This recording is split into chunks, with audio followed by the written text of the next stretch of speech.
All right, so yeah, we're rolling. Hey, it's Alex Cosper with SACTV.com and PlaylistResearch.com. With me today, one of the most legendary radio personalities in Sacramento history, Pat Martin. Wow, thank you. That's very kind of you. Well, I'm being honest because you hold the record still, right? I still hold the record Longest time in one time slot at the same station. with no changes. Right, and that's Yep. like, but you sat through different owners, right? Several. Yeah. Yeah. So you survived the ownership changes, and there weren't any format changes. Were No, never a format change. there? Right. So that kind of helped stay in the same place, right? Yeah. And it so helped a that lot. was KRXQ 98 Rock, formerly 93 Rock, Right. back in the day, back when it challenged my station, Quad. We had some epic battles, man. Yeah. Yeah, it was fun. I remember the Sacramento Bee wrote about us. KRXQ, Quad, and the Zone, talking about how we all played kind of the same music at that time in '96.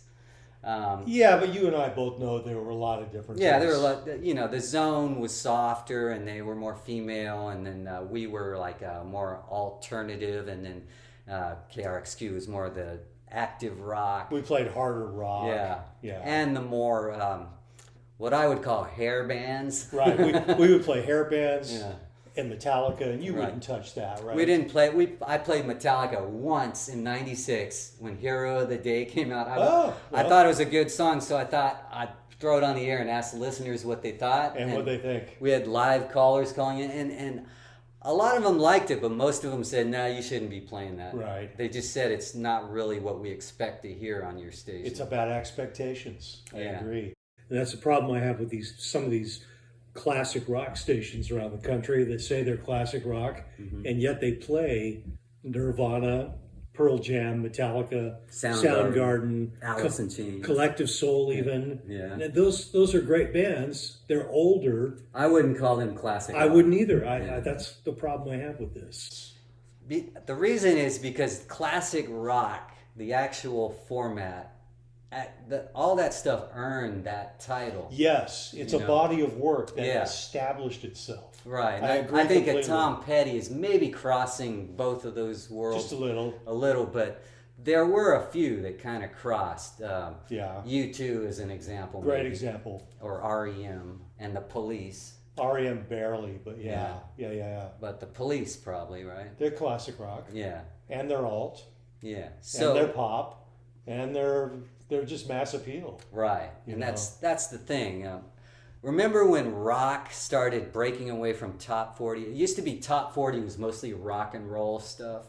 Yes. A lot of guitar music in the 60s Yeah. and 70s. Yeah. But starting around the mid 70s when disco got popular, top 40 stations started to be consulted by national consultants who started getting rid of the rock. They might hang on to Aerosmith, Walk This Way, but it seemed like everything, if you were a rocker, you got pushed into the AOR format as a listener, Right. so on FM. And so I remember that transition, and in Sacramento was, KZAP was the rocker, and I know you were in San Diego where KGB was like the big rock station, Yes. Yep, it was. right? Yeah. Yep. You mentioned hair bands. I looked at it. I happened to see an old Billboard. What's the album thing called? Is it the Top 200? Top 200, yeah. Yeah, I was looking at an old Billboard Top 200 list from like 1980. Oh, they call it the Billboard 200. Yeah. Yeah. So I'm looking at this from I think it was 1984-ish, somewhere in there, and 7 of the top 10 were all hair bands. Okay. There was that period of time Right. when the AC/DC was part of that. and right? Motley Crue Yeah. and Bon Jovi and all the other hair bands. Yeah. They dominated the charts. Judas Priest. There was a period of time about roughly 5 years maybe, Yeah. when those bands really Maybe dominated. 80 to 85, maybe. Maybe a little bigger window than Yeah. that by a couple. Who knows? Well, would you consider Tesla part of that? I guess I would. They came out in '86. Yeah. Maybe not. and they don't like being called a hair band. Right. Nobody does, right? Yeah, no, Because they really don't, and they did have long hair, yeah. but they didn't. But that's not what they were about, right? Yeah, they weren't like making some fashion statement or No. trying to just get girls, and that was it, right? They wanted to make good songs. Yeah. That's all they wanted to do. Because they were Beatle fans, right? Big Beatle fans, especially Brian Wheat, Yeah. the bass player, and they're all very. Isn't Brian the manager too? He is now, yeah. Okay. Currently, yeah. Yeah, and they're still going strong, by the way. Right. They're out there touring. They sell places out. They do, medium-sized halls, or they'll open for some major band somewhere. Would you still consider them a national act? I would. Okay. They have a national audience, absolutely. And but they play around here a lot, right, in Sacramento? Not really. They play once every 18 months. Okay. Yeah. Have they ever played Golden One Center yet?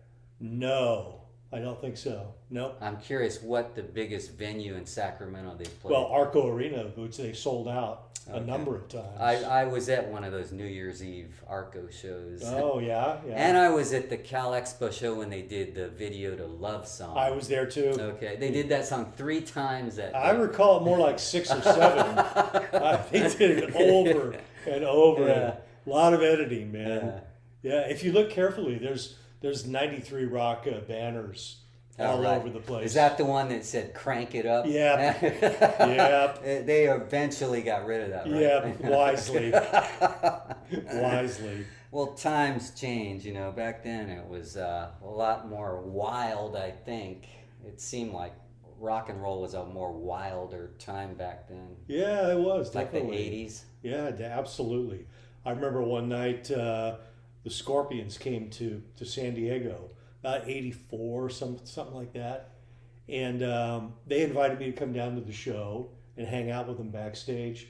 And you just don't see this anymore. There was a party till dawn in these dressing rooms with girls, hookers, groupies, hanger-oners, radio dorks like me. And the manager comes in around midnight and says, "Guys, we have a tour stop tomorrow. You gotta get going." At 6 a.m. we finally rolled out of there. So that's back in the day. Yeah, Right. it was like that.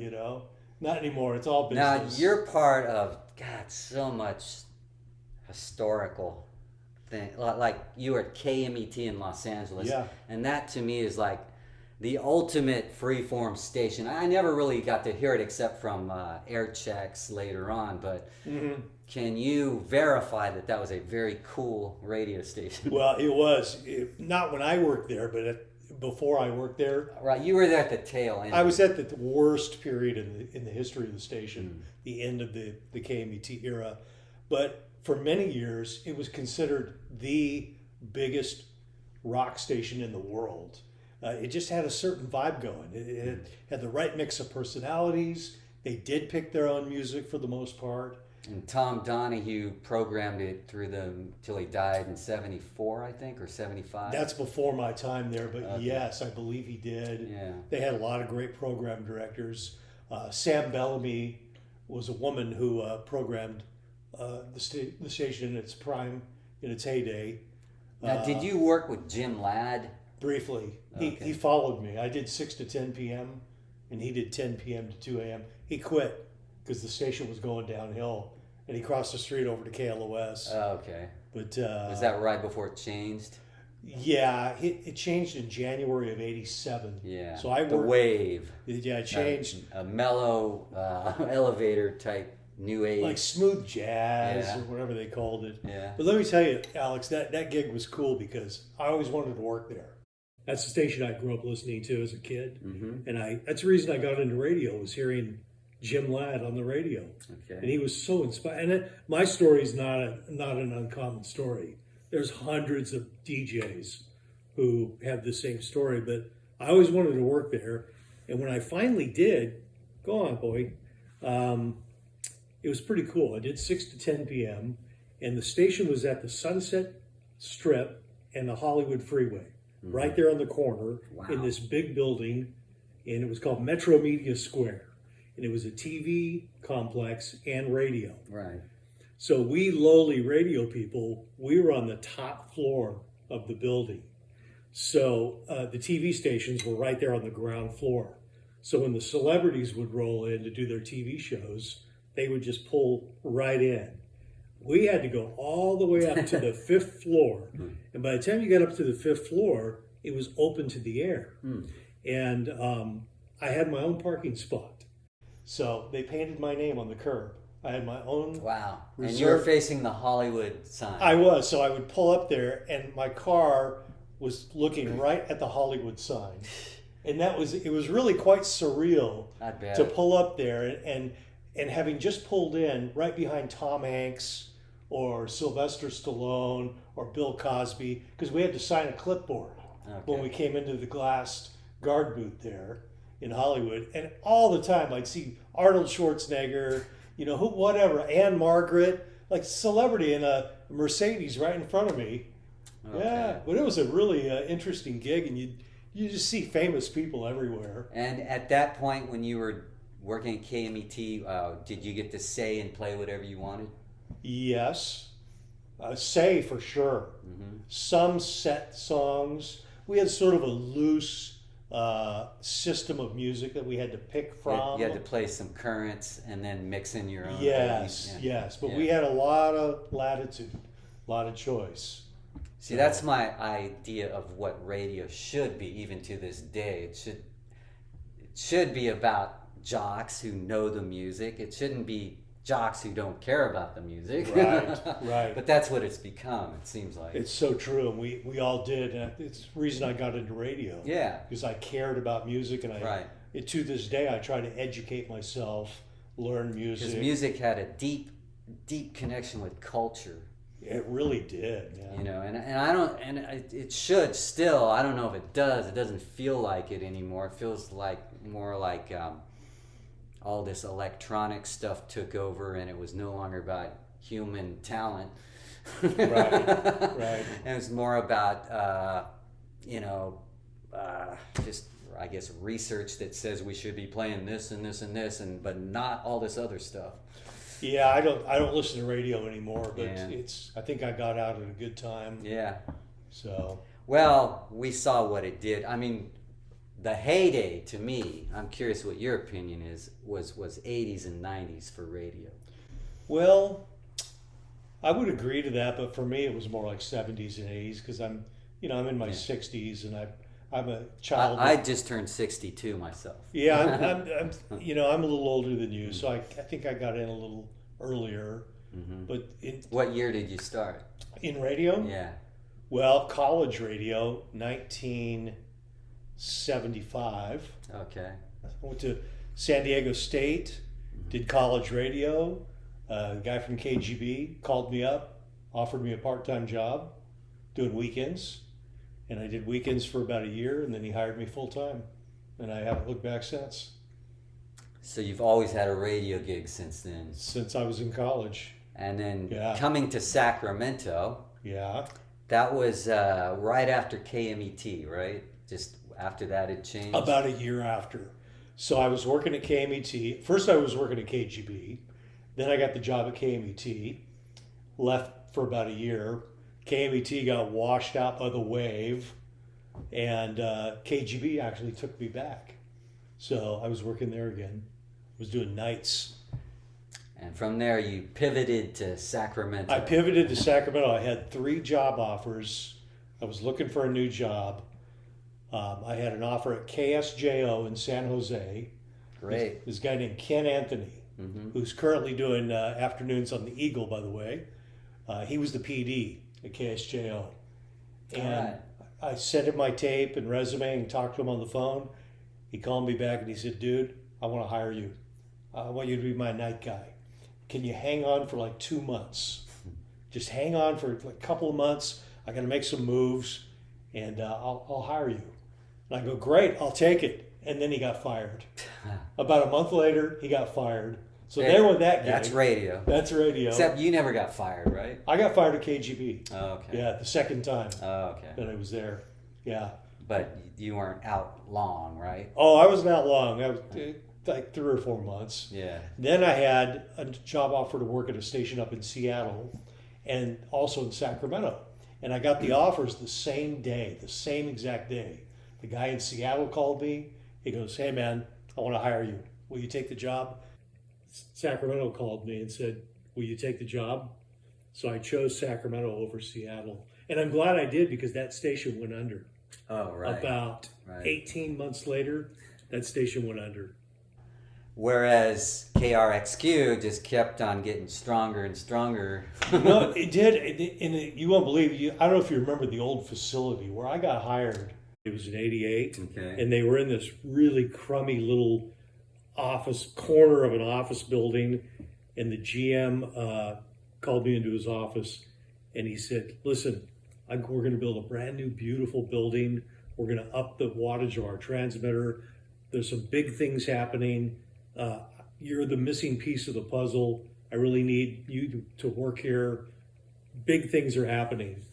And so I just felt really, wanted. I felt flattered by the guy, and everything he said was true. Everything. He built a new building. We got a new transmitter, and we kicked ass in the rating. We put KZAP out of That transmitter upgrade helped a lot, I think, Yes. because before it didn't cover all of Sacramento. Right. No, we went from 8,000 watts Yeah. to 23,000 watts, Mm-hmm. and then there was the transmitter swap in 1998. Right, when the So- frequency changed from 93 to 98. Yep. Yeah. Which ironically was KZAP's old. 98.5 KZAP. Yep. And yeah, so And that would make some people wonder, well, why didn't you guys pick up the KZAP call letters? they were all gone. Yeah. They're being used, but a lot of people confuse 98 Rock with. You guys used to be KZAP, right? No, we used to compete against KZAP, and we do. Buried them, too. We did. Well, and we do have their old transmitter. Okay. We're on their frequency. Yeah. Yeah. It was a really strange turn of events. Yeah. You don't Well, see those transmitter swaps Do often. you remember when you started there? Do you remember who the staff was, like who did mornings and Sure. afternoons? I sure do.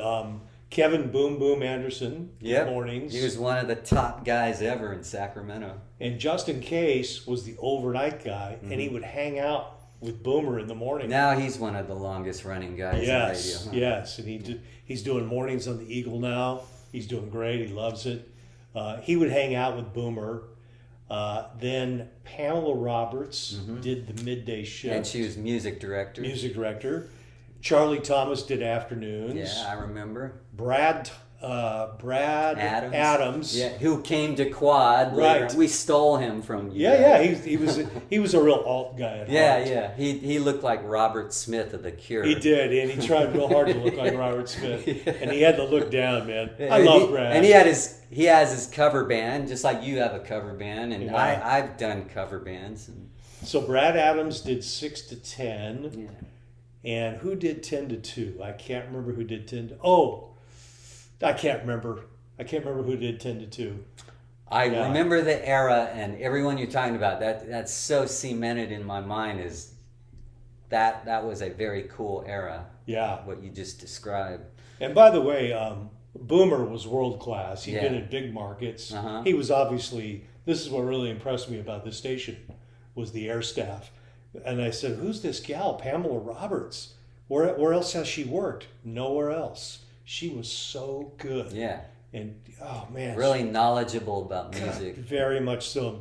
And Great always hang. I voice. got a picture of her with Steven Tyler's arm around her, and we're Yeah. with Aerosmith, and I'm off to the side in the group, but you could tell that she was more the focal point. Oh, she always was. She always was. Beautiful woman, great voice, great delivery. One of the best female jocks I've ever heard. Yeah. And then Charlie Thomas, just great, Yep. solid, smooth. And is he still doing it? No, he retired. Okay. Yeah, 'cause- in fact, I took his job Oh, on okay. the Eagle. Okay. Yeah, when he retired, they had Justin fill in for a few months, 3 or 4 months, while I was getting ready to transition from 98 Rock to mornings on the Eagle. So, yeah. And we're just getting into KRXQ's, heyday. It really got more and more popular as time went on. And then we get to the period where it was Quad versus 93 Rock. Yeah. And it was competitive then, but you could tell there was a rock scene going on in Sacramento, and it was a really vibrant time because bands were getting signed out of Sacramento. In the 80s, you just had like Tesla and Bourgeois Tag and a few others, Steel Breeze, getting signed out of Sacramento. But in the 90s, you had like a bunch of Cake. Cake. Deftones. Yeah. Papa Roach Papa eventually. Roach, 2000. And yeah. I mean, and Oleander. And beautiful. Great bands. It was like there was finally Sacramento was on the music map. And I think it was because we both of our stations supported local music. Yeah. And there was a lot of crossover between Deftones, Cake, and Papa Roach. Right. So, right. yeah. And I think that created this vibrant feeling in town that I don't feel it anymore. That's there. But in the 90s and maybe early 2000s, especially Deftones helped, and Cake made that just Sacramento this happening thing, I thought. Interesting you bring up all those bands because all these bands have a commonality. Tesla, Oleander, Cake, Papa Roach, Deftones, and I know there's a few others. Those 5 bands in particular, what's the commonality? The commonality is they all wrote very good songs. Right. They could all write a hit song. Like radio-friendly songs. Good songs, good quality songs. Right. Without a good song, you don't have a band. Right. And these guys had good songs, really good songs, and to this day continue. The lyrics of Tesla, mostly done by Jeff Keith, brilliant lyricist. Really listen to Love Song, which was a top 10 national hit, all formats. He wrote that song, and he's a very, very personal songwriter. So I think they had more original hits than covers, certainly. So you're the guy who put them back together, right? They kind of broke up in the mid-90s. Yeah, that's true. And tell the story of how you put them back together. Well, let's see. So the band had done this album called Busted Nut, and it was a really, really good album, but it didn't really do well commercially. And the band was having internal problems. There was infighting going on. There was drug abuse. Yeah. There was some relationship issues. And sadly, the band decided to break up. And they were apart for about 5 years. And then 2000 came along. The band was broken up. Each guy was doing their own thing, trying to scrap together a career, doing things. Meantime, I needed a band to play at 98 Rock's annual thing that we did, our concert. And I was friends with Brian and Frank and Jeff and Troy and Tommy Skio, the original guitar player. Dropped out of the band. Dropped out of the band. And I started talking to him, saying, hey, what do you guys think about reuniting and doing a show, just a one-off show? And I can't remember who said this first. They said, no way, it'll never happen. We can't do it. We can't get back together. So then I talked to another guy, and he said, well, I'll think about it. And then I was over Brian's house one night, and we were having a couple bottles of wine, and I broached the subject again, and he goes, fuck it, I'll do it. I'll do it. If you can talk the other guys into doing it, I'll do it. Because he was the manager of the band by then? Oh, no, he was just, not at that time he wasn't, but he was certainly, he's always been kind of the manager of the band, but they all have equal say. But, so we got on the phone with Frank Hannon, and Frank Hannon basically said the same thing. He said, well, if Brian will do it, I guess I'll do it. So then we called Jeff, now we're drinking some wine, and long story short, I was able to talk these guys all into setting their differences aside. Just for one show only, we'll do the Arco Arena, you'll headline, 3 doors down will open for you, and Oleander will open the show. Cool. And so somehow they all agreed to do it. After 5 years of infighting and bad relationships with whoever, they said, we'll do it.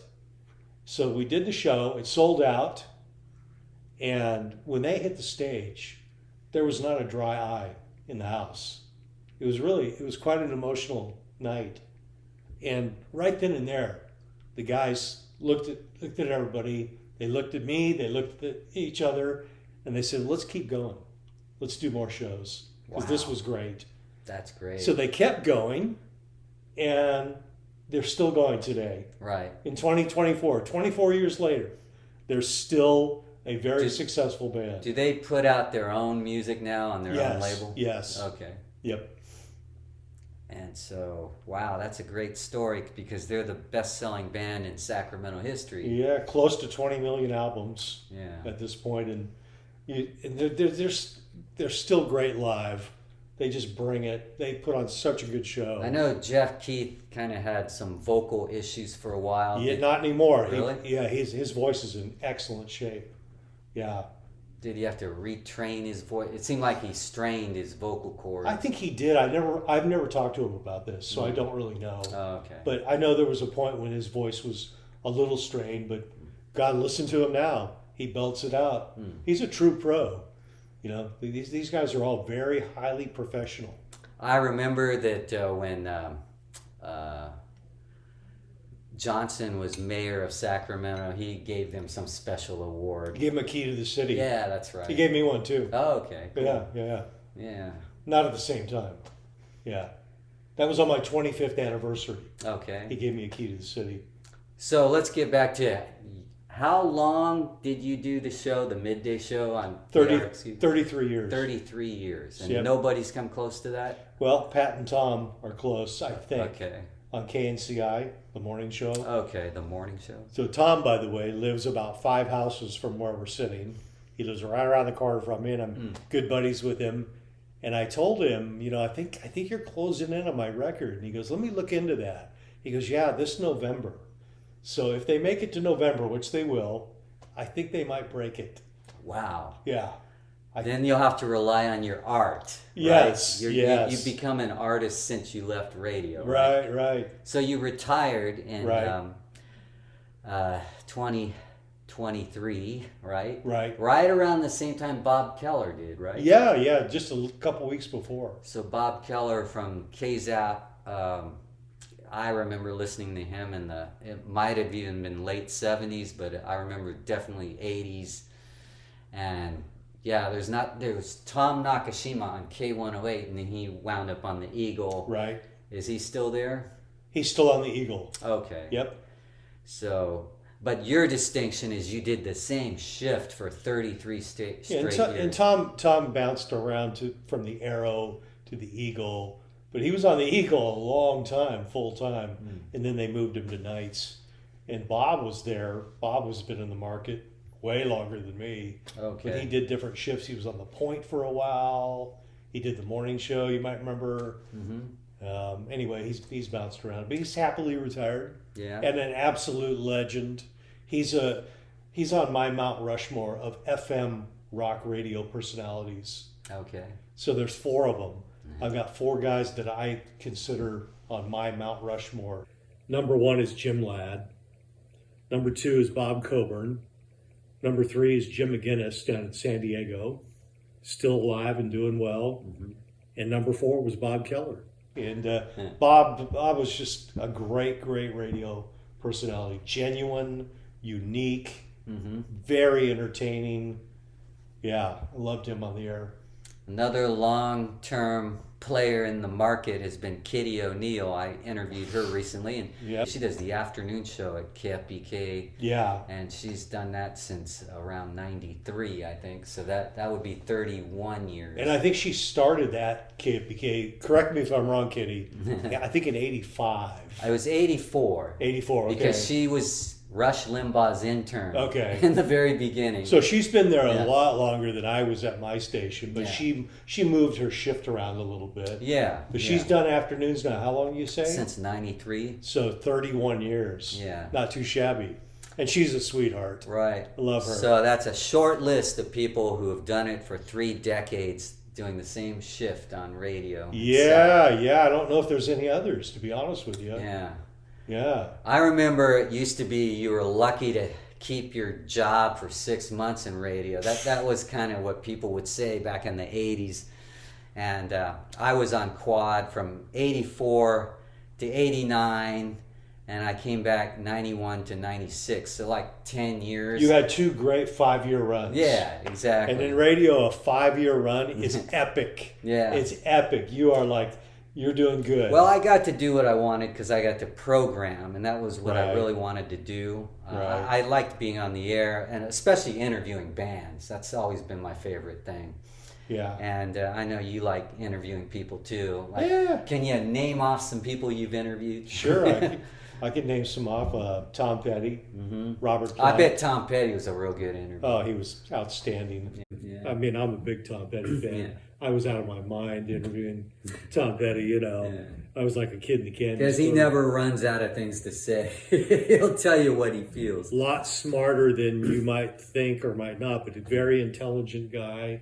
Knew his rock and roll history. Just fantastic. I interviewed Pete Townsend. Oh God, I don't know. Robert Plant. Eddie Van Halen, Robert Plant, Jimmy Page, Mick Jagger. Wow. I mean, you name it. I probably Paul interviewed. McCartney. No, never interviewed Paul McCartney. Oh, really? Tom Nakashima did. Really? Yeah, and I remember hearing the interview. I've never met Paul or Ringo, and I never met any of the Beatles.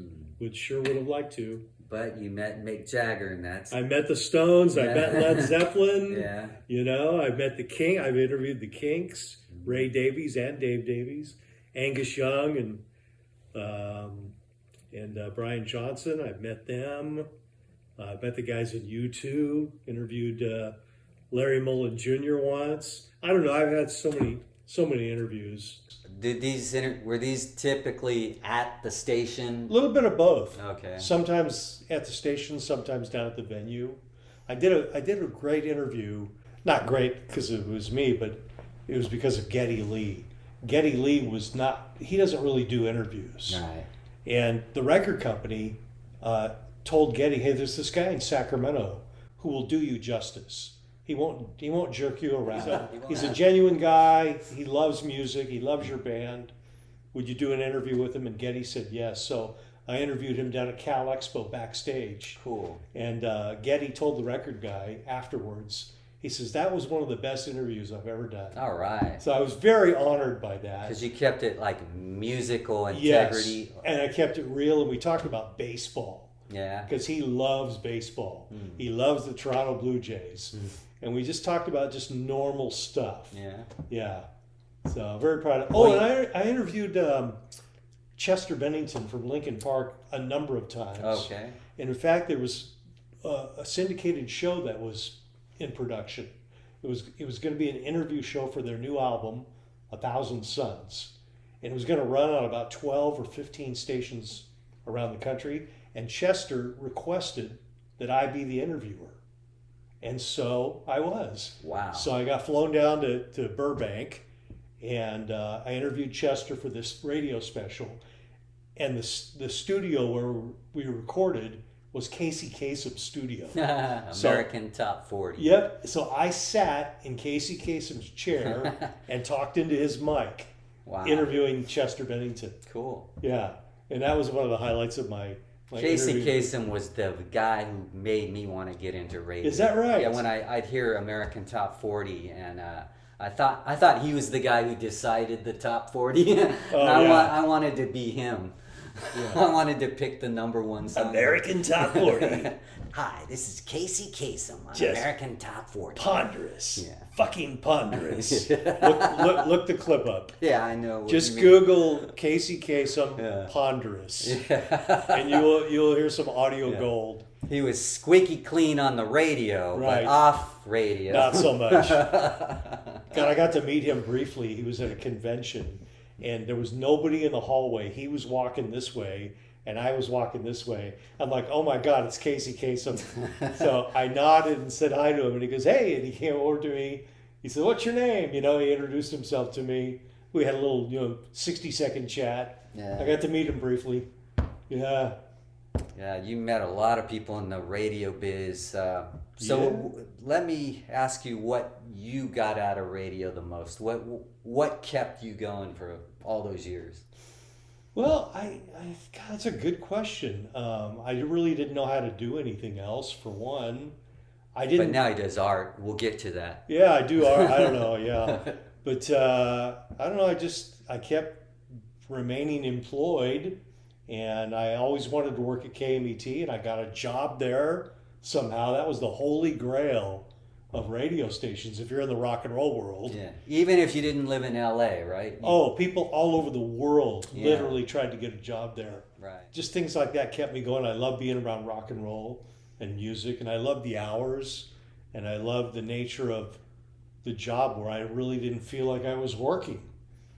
So I really, really enjoyed my radio career very much, and I was very lucky, very, very lucky that I had such great jobs, and I got paid pretty good, and I got to stay in LA one. #2 market in the Yeah, United States, and where a lot of bands came from. Did you put any LA bands on the map? Dawkins. Really? Yeah, I guess. Well, not really. They were already established, but I helped a lot of Someone bands. that maybe you found and gave to the programming department and said this really could work. There were probably a handful, but I can't remember. Yeah. I don't remember. Because at one time that was part of being in radio, right? Discovering bands, Yeah.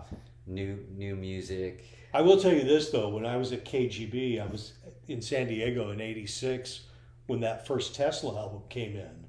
And we got this album, and me and this other guy went into the production room to listen to this new band called Tesla.